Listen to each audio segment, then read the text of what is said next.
Prospect. Vic LaRusso live from the Launch Solutions Australia traffic helicopter.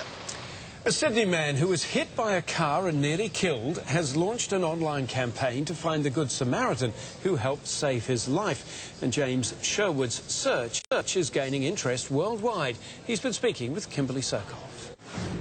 It's a miracle James Sherwood is here. He was almost killed at this MARRICKVILLE crossing last year. At first I thought that an ambulance just picked me straight up off the pedestrian crossing, but it turns out someone else came across me. James was run over by a taxi. He had broken ribs, a collapsed lung, massive blood loss and traumatic brain injury.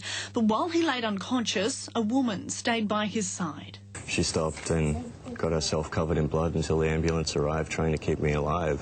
And the ambulance arrived and offered her help, and she said, "No, thank you, I'll go and clean myself up." Jo Wallace heard about James's desperate search for the mystery woman. She featured his story on her community Facebook page. It went viral with more than 160,000 views. People really got right behind it, which is fantastic because it's exactly what both of us wanted.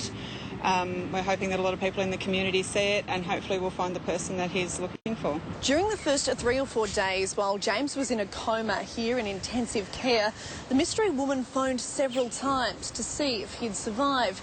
She did leave her details, but they were lost in all the paperwork. The only thing he knows is that her name starts with an M. All this time later, that's the only clue I have, is that someone, possibly a Melanie, Melinda, something with a sound like that, was the woman that came across me and, yeah, stopped and did something incredible. And for that, James just wants to say thanks.